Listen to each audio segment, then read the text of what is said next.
Capcom has just dropped a bombshell. Resident Evil is officially dead. All right. Admit it, I'm kidding. It's only Resident Evil Reverse. No more updates, no more chances, no more server. But here's the real question. Was it ever really alive? Capcom's pulled the plug, and honestly, it's not exactly surprising. It wasn't some random flop. This was a game that promised chaos, fan service, and a fresh take on the Resident Evil multiplayer, and somehow managed to fumble all of it. So what went wrong? Why did RE-verse crash and burn so hard? And what does that mean for the future of the franchise? Welcome back to the world of survival horror. Now, let's be honest, this isn't entirely surprising. The game's player base has been dwindling for months. And let's face it, Resident Evil has always been about the single-player survival horror, not multiplayer mayhem. Sure, RE-verse had its moments. Playing as a bioweapon and wreaking havoc was undeniably fun, but it just didn't have the staying power to keep players hooked. Of course, the internet's had a field day with it, with comments like RE-verse was like a bad B-movie, fun for a laugh, but you wouldn't go to see it twice, and many others tweeting Capcom just give us Outbreak remastered instead, one I wholeheartedly support. And honestly, I get it. Fans want more of what makes Resident Evil great, tense atmospheric storytelling, not half-baked multiplayer experiments. While RE-verse may not have been the standout entry in the Resident Evil series, it served as a reminder of the challenges of adapting a single-player focused franchise into a multiplayer space. So what exactly was it all about? Well, if you're like me and you're not really into multiplayer games, then there's a chance you might not have even played it. It was announced in 2020 to celebrate the series' 25th anniversary and was initially intended to launch alongside Resident Evil Village.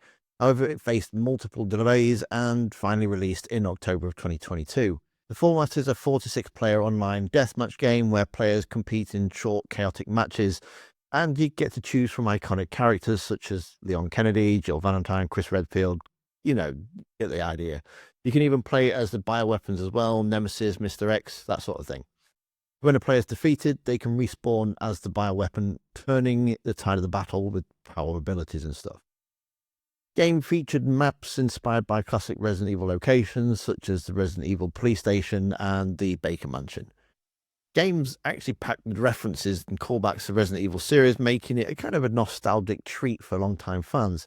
And playing as the bioweapons like Nemesis and Jack Baker add that that kind of twist to the typical deathmatch formula. However, it was quite heavily criticised for its shadow gameplay mechanics and lack of content. It felt more like a minigame than a fully fleshed out experience. While fun in short bursts, it kind of failed to capture the attention of both Resident Evil fans and the general multiplayer gamers. Not to mention the bugs and the balancing issues it had at launch. At its peak, it had around about 2,100 players on Steam, and yeah, if you're lucky these days, you could probably get a server full of about 8 people, I think. So it's only really the hardcore fans that have been hanging around. In July of 2023, Capcom announced that they would be ending the support for RE-verse, stating that they would focus more on the resources on the projects within the franchise. This decision was met with little surprise, as the game had failed to make any significant impact in the crowded multiplayer market. The servers are going to be closed down in June, so make sure that you've used any bonuses or perks that you've got hanging around before then, because otherwise you are going to lose. So what does this mean for the future of Resident Evil? Well, if anything, it's a reminder of not every franchise needs a multiplayer mode.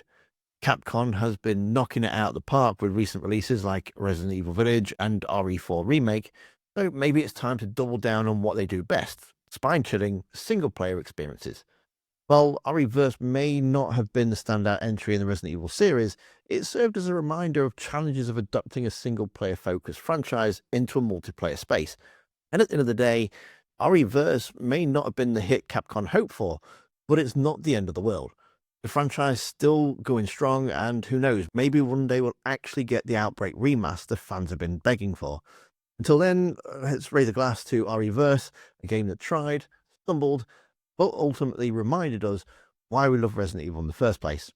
And one of those key components is fear, something you just can't get from a multiplayer experience. Yet you can with the evolution of fear through the Resident Evil series, and that video is on screen now. Thanks for watching, don't forget to hit that like button, and I'll see you survivors next time.